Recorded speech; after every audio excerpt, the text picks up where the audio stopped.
Coming to you live from a cabin deep in the heart of the Canadian wilderness. Turn down the lights, get yourself a drink, and let's settle in for tonight's broadcast.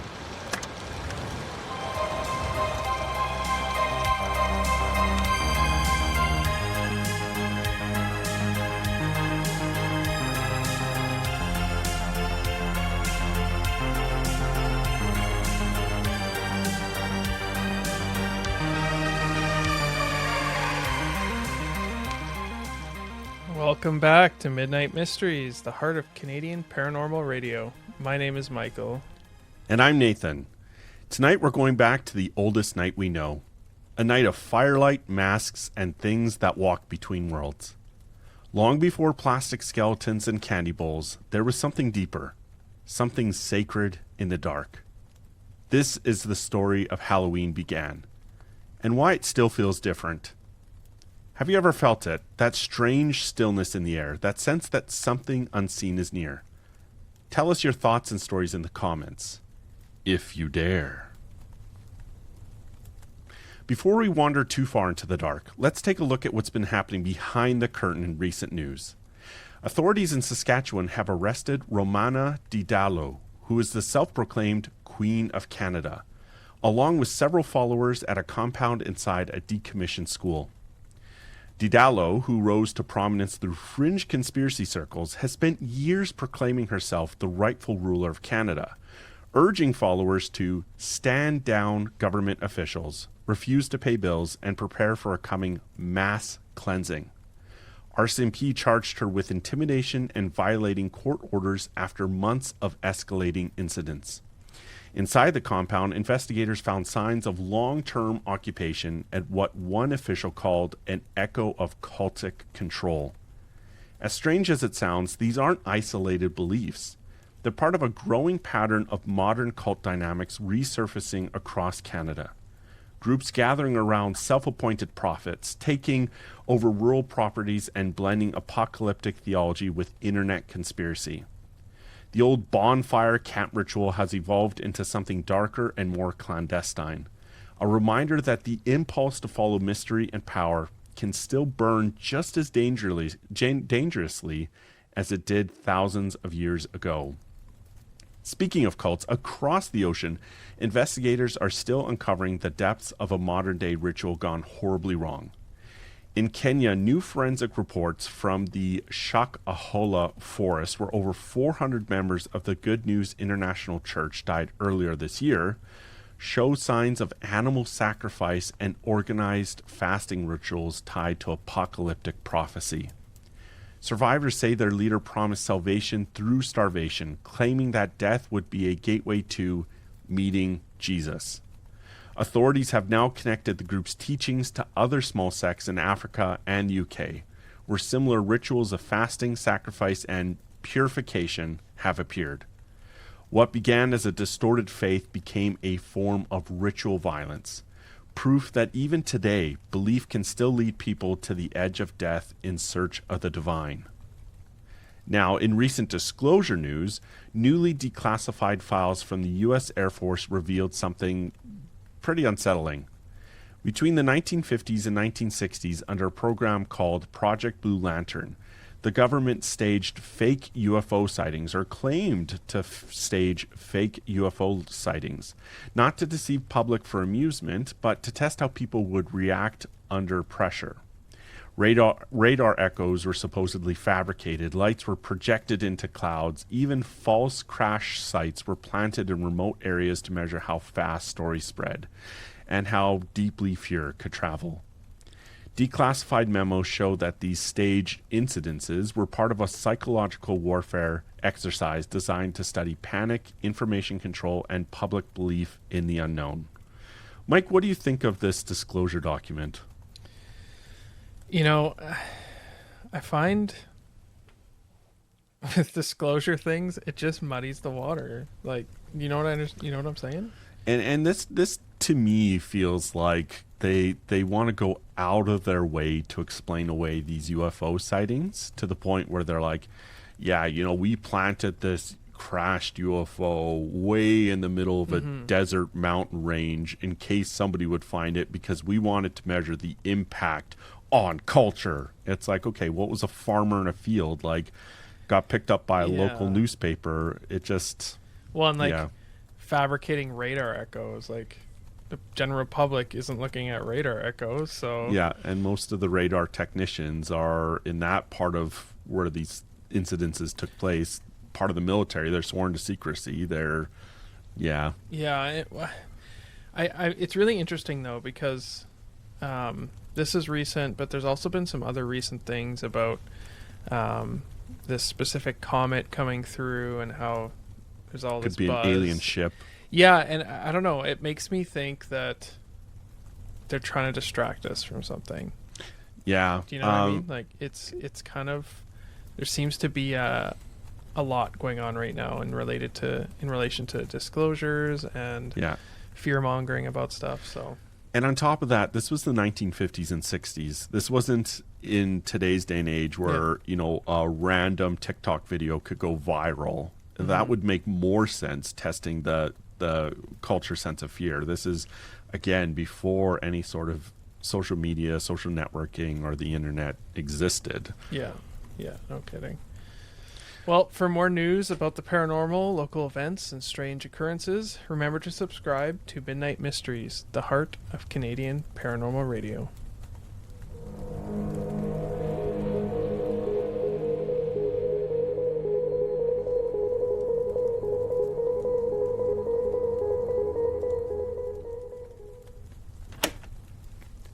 There's something about the last night of October that makes the world feel different. The air gets sharper, the light fades earlier, and the familiar places around us, the sidewalk, the yard, the tree line, start to feel like a memory we've stepped back into. Maybe it's the season, but maybe it's something old, something our subconscious is stirring.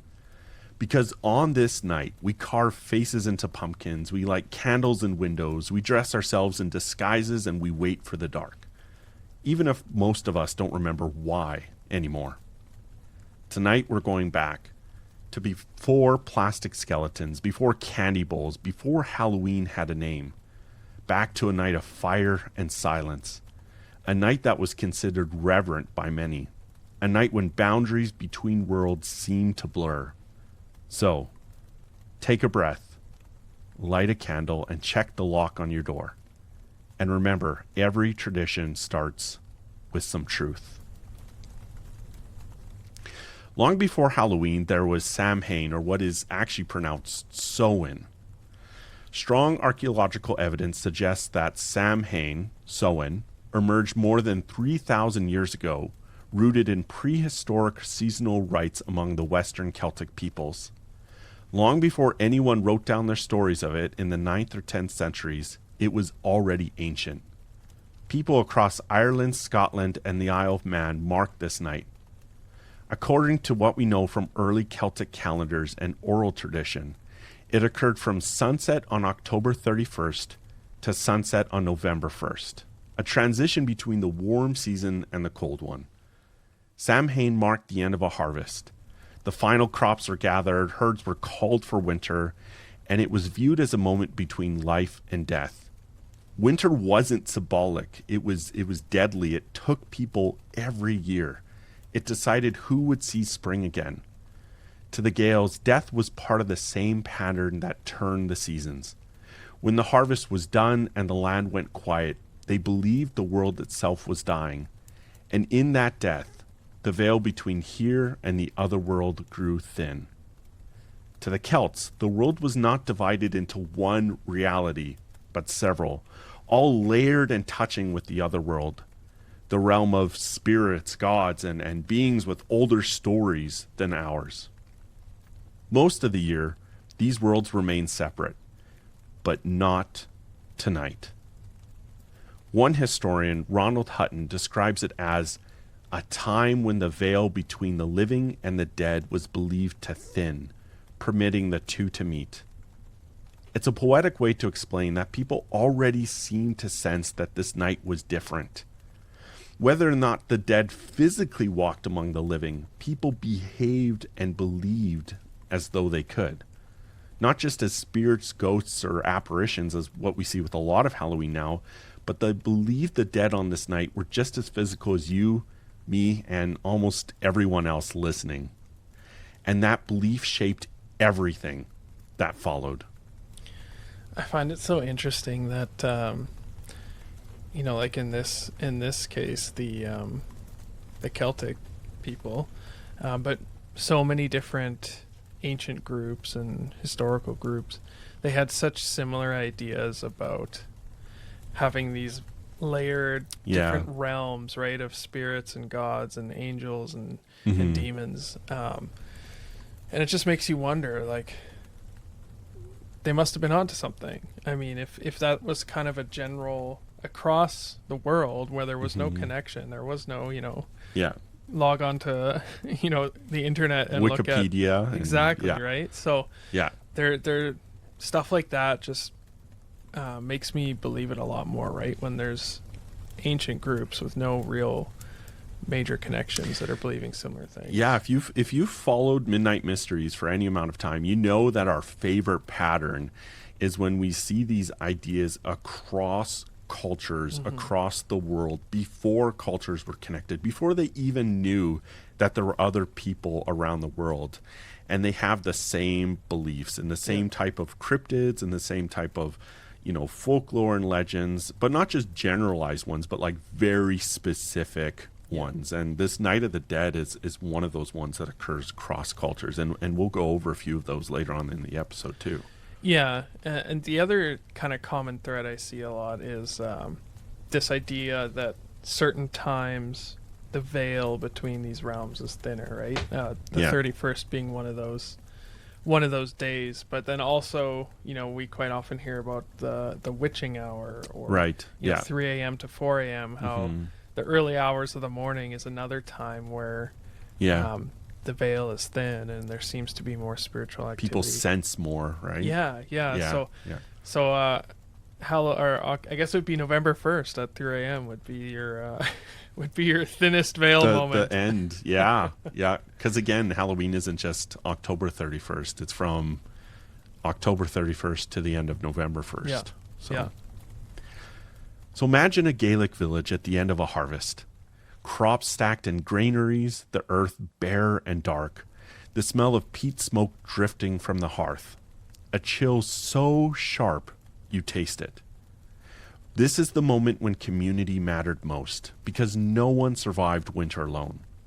On Samhain night, the people extinguished their hearth fires. They plunged their home into darkness. I picture like a hillside just going dark with people's homes. Then they gathered on the nearest hill, where a great bonfire was lit by druids. This was not a fire out of celebration. It was believed to be sacred, a ritual against the darkness. Once the communal fire burned high enough to be seen across the valley, each family carried home a torch from that fire to rekindle their hearth.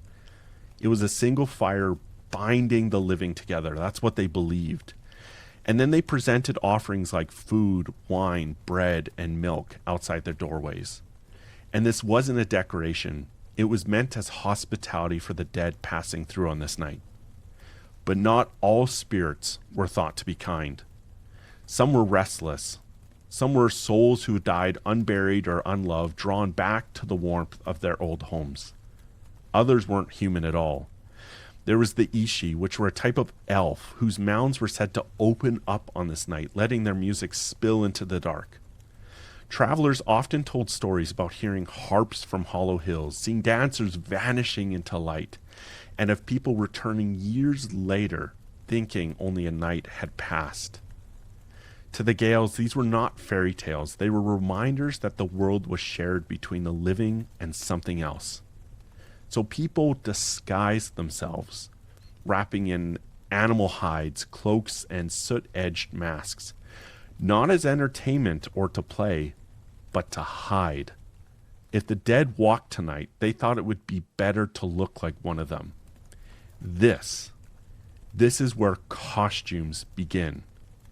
Not out of joy, not imagination, but out of camouflage.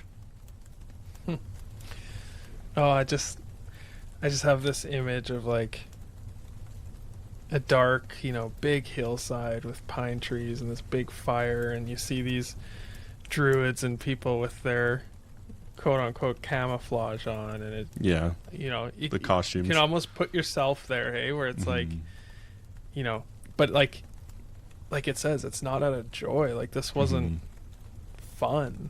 This was serious business for them. Yeah. The part about the belief that people could wander into the light and then possibly disappear and reappear a year later, thinking it had only been moments. It reminds me of fairy rings, when we went over fairy rings in one of our past episodes, and how people would enter into the fairy rings and then disappear, possibly forever. Oh, totally. And the comment about elves. I've also heard that there's a lot of folklore, even in the United States, and some of the, I think the Appalachian Mountains and areas where there's lots of caves, that there's these like mini elf-like creatures that live in these caves and come out on certain nights. And it reminds me of when you said there that their mounds open up on specific nights. Yeah, It's really and cool just to come out. Yeah. History moved in as it always does. When the Roman Empire reached Celtic lands in the 1st century, old traditions met new gods, and something strange began to form between these cultures. The Romans honored the dead during their own tradition called Feralia, a late October rite. And they celebrated Pomona, the goddess of orchards. Her symbol was the apple.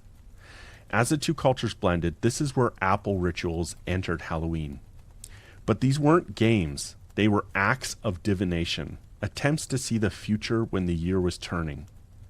Girls would peel an apple in a single curl and toss it over her shoulder to see how it landed to reveal a future lover's initials. Or they gazed into a mirror at midnight, hoping to glimpse the face of the one they'd marry, or someone they might lose.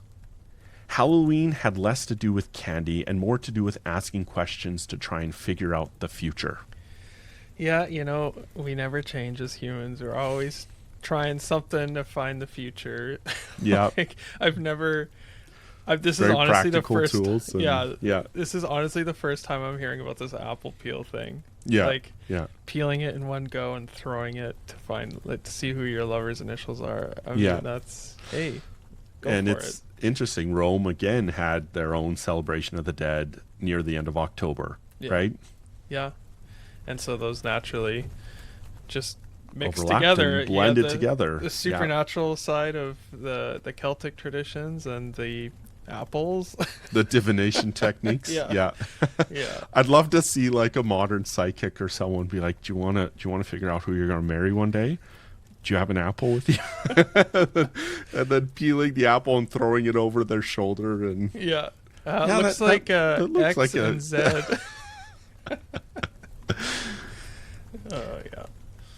By the early Middle Ages, the Catholic Church had begun to take notice of these lingering fires.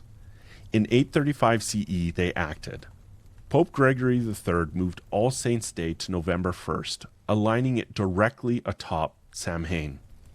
The intent, historians note, was not to destroy the old traditions, but to absorb them, to Christianize the night without trying to erase it. The evening before became All Hallows Eve, or Halloween. But the practices continued. People still lit candles for ancestors, they still wore disguises, they still went door to door, but now they offered prayers for soul in purgatory in exchange for soul cakes. This was called souling, and it is one of the earliest forms of trick-or-treating. The exchange was not candy for someone's costume, but it was supposed to be payment for mercy, payment for a prayer to take place for someone's soul. It's just like all these different cultures mixing, eh? Like all these different beliefs and soul cakes. Yeah. Sounds delicious. I don't know what they are, but it sounds good. Yeah, and again, these were lower class people who were going door to door. So I'm imagining someone making a soul cake and leaving on the front porch and being like, yeah, I don't want to, no contact with, just pray for the dead. Yeah. Centuries later, we changed Halloween, reshaping it to fit what we needed in that moment. Mainly answers, connection, and a deep curiosity. In the 19th century, spiritualism was not a fringe belief. It was fashionable. It was trendy. As historian Leigh Eric Schmidt notes, seances were a widespread social pastime among the educated classes. Parlors became seance rooms with table turning, automatic writing, spirit photography, all of which were practiced openly. Halloween became a night of ghost story readings, mirror divination, and candlelit fortune parlor games. In Scotland and Ireland, young people would walk into orchards at night carrying only a candle, hoping to see the silhouette of their future spouse appear beside them. In England, families would darken the room entirely except for one candle and stare into a mirror, waiting to see what face might materialize behind them. Sometimes the face was kind, sometimes it was unfamiliar. We had shifted strictly from a survival ritual and fear to curiosity. You know, it's interesting that comment about it, how spiritualism was not fringe, it was fashionable. Mm-hmm. And I feel like, you know, and this is just my observation, but like historically there was a lot more spiritualism, and as we became more, you know, scientific discoveries increased and we became more not spiritual. I'm not finding the word here, but Mm-hmm. you know, I feel like that's kind of coming to an end. Not maybe Right. not an end, but we're transitioning, I feel like, back into more spiritual things. Like there's a lot more people, even just people I'm talking to, but you go online anywhere, there's Yeah. a lot more talk about spiritual things, and Mhm. part of that I think is we kind of peaked, our comfort levels kind of peaked in a sense. So like we Yeah. had easy, comfortable lives. We had all the things we needed, and as things kind of go from that to more uncertainty, Mm-hmm. you know, we can't afford as many things. There's a little bit more pressure on everybody. We start to look for things beyond the veil again, Yeah. right? And I feel that transition in society right now. What about you? Well, I think there's also the flip side. I think that, you know, we reached the age of enlightenment and then, you know, the Industrial Revolution, and now people have a lot more, right? Like people aren't struggling to survive as much, and they're going, you know, there must be more than this. There must be more than this world. And there's a longing for, you know, spiritual identity and for, you know, some sort of revelation that there's more than this.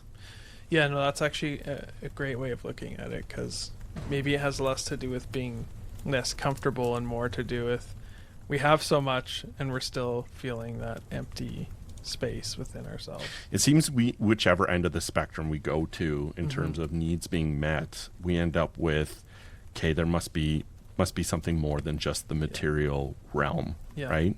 Absolutely. So again, you see that in what we've gone over with history so far. What started off with people's basic survival rituals to like, let's do this so we make it through the winter, to the Victorian era where it's like, oh, like, yeah, there's we want to figure out who our spouse is, even though we have food and everything else too. There was curiosity there still. No, absolutely. They have homes, they have heat, they have food. So time to look for something else. But fascination has historically always lived beside fear. And fear has a way of turning people against their own. In the centuries after Samhain became Halloween, the world grew suspicious of anyone who lingered too close to the old ways. What once was considered sacred became an accusation. And when crops failed, children died, or tempers flared, communities reached for an explanation. Over time, the convenient scapegoats became those who practiced household magic.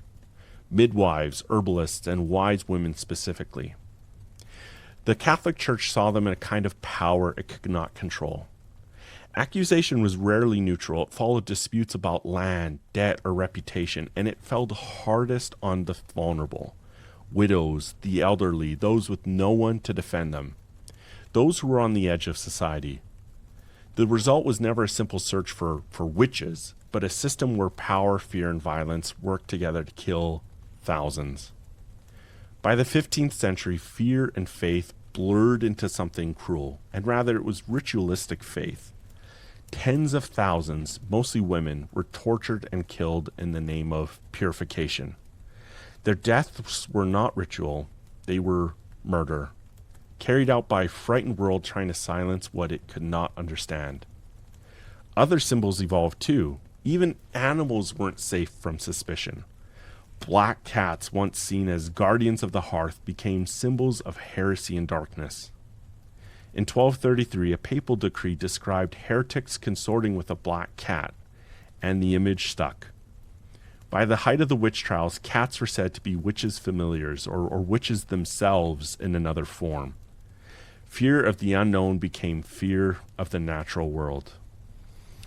What a transition, eh? From going from survival to a little bit more about let's have fun and figure out who we're going to marry and stuff This like is that. real, let's mess with it. Exactly. To let's start killing people because we don't understand and we're scared. Yeah. Like, it's just unbelievable. The black cat thing, that's still today, people are suspicious. You see one walk by you, you're like, oh, black cat. I think of The Matrix where Neo sees the cat. I think it was black. And it was. He's like, oh, deja vu. And Morpheus is like, what? It's a glitch in the system. Yeah. But yeah, very, very dark times. Yeah. I think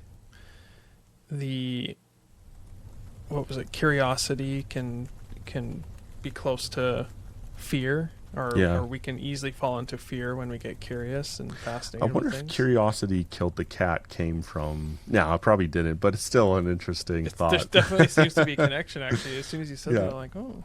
Yeah. But even as the witch hunts faded, another kind of darkness took root. Hidden, fractured, and secret. Because while most of what we call witchcraft was never evil at all, history shows that some did turn to shadowed practices. Across Europe and North America, there are accounts that describe animal sacrifice, blood rites, and symbolic offerings carried out on Samhain, or All Hallows Eve. Acts meant to mirror the ancient fire festivals or twist them into something inverted.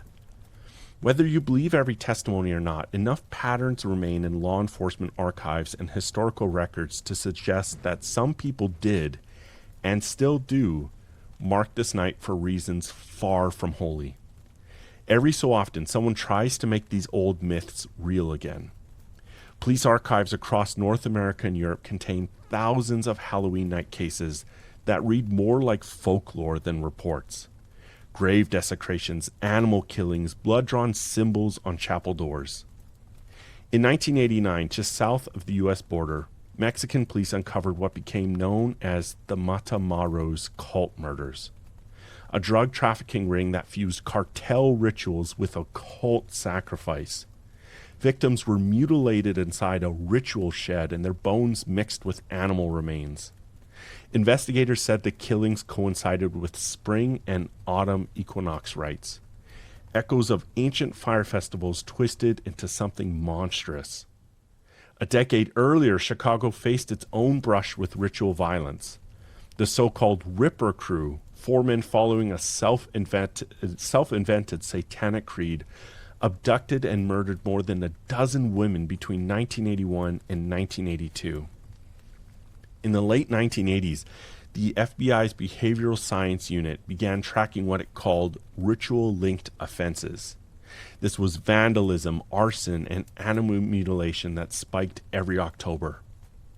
Agent Kenneth Lanning's 1992 report described most of it as theatrical evil, people acting out the image of darkness rather than serving it. But he warned that a small number did believe. He said, they confuse symbolism for power, and when fantasy and belief converge, violence follows. Even Canada has its own instances. In 2018, Ontario police investigated a series of animal sacrifices along the Thames River. Chickens, goats, and doves left in circles with candles and chalk. Locals called it witchcraft. Investigators traced it to a small Afro-Caribbean ritual groups blending Santeria with modern occult symbolism. No charges were laid, but the pattern was unmistakable. Old world ritual transplanted to Canadian soil. And just 2 years ago in Spain, police raided the Order of the Dragon, a sect accused of ritual abuse timed to both Beltane and Samhain. Investigators found altars, blood sigils, and recordings of ceremonies meant to purify through fear. These are not legends. And maybe that's the most chilling part. For every harmless costume and candy bowl, there are still those who treat this night as something sacred in the wrong direction. A reminder that when we play with the darkness, something might just decide to play back. Yeah, seems to be a thread between all these things. You look back, go all the way back to what we were talking about with the witch trials, and then some witchcraft turning in a very dark direction to occultic murders within the drug trafficking and the Ripper crew. The thing in Canada at the Thames River. To me, all these things point to people wanting power. Right, yeah. So fear and power, quite often, I mean, they're very closely related.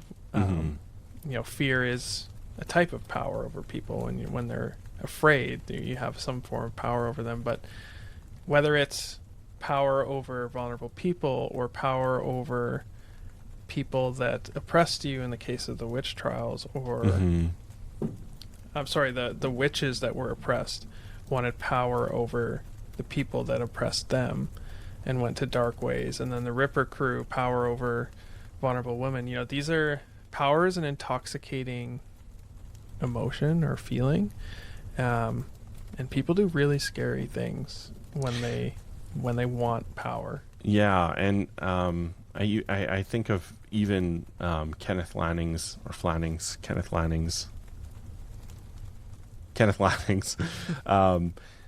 quote that it's just theatrical evil, and it's like, okay, well, either these things are real or they're not. There's no in between. There's no partial supernatural worldview. It's either all of this is connected to something supernatural or it's not. And so even if these people were just carrying out theatrical acts, there was still ritual involved to invoke something supernatural. Absolutely. And the ironic thing is when people would do this for power or to feel powerful, I believe they were being twisted by dark spirits and dark demons and things like that beliefs. Were really exercising power over them. So it was the more power they were seeking, they were actually empowering these dark things over themselves. And I don't think naturally people are evil. I think when they become influenced by the dark spirits and the demons and the things the evil things that are in the spiritual world, they do things that I don't think any human is capable of doing. Right. Unless they're influenced. Yeah. It can be very deceiving. Yes. When Irish and Scottish immigrants carried their traditions to North America, we changed Halloween again. This time into something playful, noisy, and new. Cities replaced villages, streets replaced fields, and Halloween became a night of mischief. In some places, the night before Halloween became Mischief Night, a time for mild chaos. There was soaped windows, gate lifting, where people would remove someone's front gate and hide it. Entire carriages were moved to rooftops, and factory whistles were being blown at midnight. The living became the ones who haunted the town. Communities eventually encouraged organized trick-or-treating to redirect mischief into something gentler, where people were trading sweets so they could have a peaceful night. And instead of a torch being carried to everyone's homes, we now have our porch lights. And jack-o'-lanterns?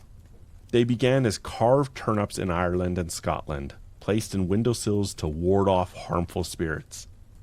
Their name comes from the legend of Stingy Jack, a trickster cursed to wander the earth with nothing but a homemade lantern burning coal inside a carved turnip to light his way. When Irish immigrants came to North America, they found pumpkins, which were larger, softer, and easier to carve. I'm not ashamed to admit I like this. I like the light side of Halloween, the fun, the more whimsical. mischievousness. Yeah, like that's that's what we all enjoy now, but it's kind of a microcosm of our modern society, how we've taken some things that were very serious and very real, and we've kind of trivialized them in a sense. And like I said, I'm good with it here. Yeah. I think this is some of those things in the past were very dark, and we don't want to focus on those. But I find it a little bit of a microcosm of how we've just naturalized and made everything very normal instead of paranormal, right? And you can see the difference, right, in the whimsical side of Halloween. Your daughter dressing up as a Disney princess versus like the ghoulish gore side of Halloween with the hardcore skin peeled mannequins in people's front yard, reflecting back to what some of the belief was that the dead looked like walking around on this night. And so while your daughter dressed up as a Disney princess isn't trying to mimic the dead that might be walking at night, right? There's still those elements in Halloween today. Yeah.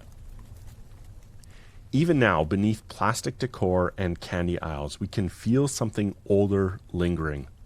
A reminder of what we once believed. In modern pagan and Wiccan traditions, Samhain, or again, Samhain, is the final harvest, the turning of the wheel of the year. It is associated with the crone, the elder archetype who believes death isn't a terror, but a transition from this life to the next. Candles are lit because they're believed to welcome ancestors home. A place is set at the table for those who are gone, not to summon them, but to tell them that they are remembered. If you've listened to Midnight Mysteries for a long time, and we mentioned this earlier, you know that we love patterns regarding the paranormal across cultures.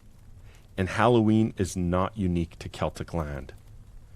In Mexico, families celebrate Dia de los Muertos, decorating altars with marigolds and candles to welcome the dead home. In Japan, during Obon, lanterns are set afloat on rivers to guide spirits back to the other world. In China, families sweep graves, burn incense, and share food with the departed. Different languages, different lands, but with a very similar impulse. It acknowledges that the line between here and there is not as solid as we pretend. Yeah, it's fascinating to me that, all these places around the world, totally different cultures, everything, and yet there's this common thread. And I think it